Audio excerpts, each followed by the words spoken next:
দেখো এখানে প্রশ্নটি বলছে পিতা ও পুত্রের বর্তমান বয়সের সমষ্টি 60 বছর। 10 বছর পূর্বে পিতার বয়স পুত্রের বয়সের 4 গুণ ছিল, তবে পুত্রের বর্তমান বয়স কত?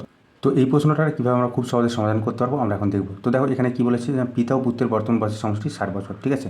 তাহলে পিতার বয়স যদি পিতার বয়স যদি বর্তমানে যদি এক্স হয়, ঠিক আছে, তাহলে পুত্রের কত হবে? পুত্রের বয়স হবে নিশ্চয়ই, যেহেতু সমষ্টিটা 60 বছর, তাহলে পুত্রের বয়স হবে 60 - X বছর, ঠিক আছে। 10 বছর পূর্বে পিতার বয়স পুত্রের বয়সের 4 গুণ ছিল। তো 10 বছর পূর্বে পিতার বয়স কত ছিল? না এক্স থেকে 10 বছর কমে যাবে, মানে X - 10 বছর হবে, এবং সেটা 4 গুণ ছিল কার? না পুত্রের বয়সের। আচ্ছা, তো পুত্রের বয়স বর্তমানে আছে 60 - X, তা থেকে কী হবে? আরও 10 বছর কমে যাবে, ঠিক আছে। তো এটা সমাধান করো, তাহলেই তোমরা পিতার বয়স এক্সের মান পেয়ে যাবে। তো এখান থেকে যদি আমরা দেখি তাহলে পাচ্ছি X - 10 সমান আমরা পাচ্ছি 4 × 50 - X, ঠিক আছে।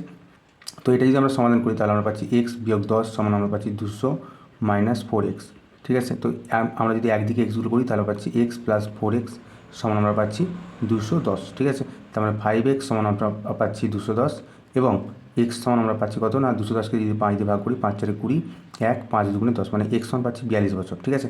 তাহলে এখন জানতে চাইছে যে পুত্রের বর্তমান বয়স কত হবে। তো পুত্র মানে কোনটা? 60 - X, তাহলে এক্সের মান হচ্ছে 42, তাহলে পুত্রের যে বর্তমান বয়স সেটা হবে 60 - 42 করে দাও, তাহলেই তোমার উত্তর চলে আসবে। তো বিয়োগ যদি আমরা করি তাহলে আমরা পাচ্ছি দেখো 8, এবং 4 × 5 + 6 মানে 1 18। তো পুত্রের বর্তমান বয়স হচ্ছে 18 বছর। তো সঠিক উত্তর অপশন নাম্বার গ, 18 বছর।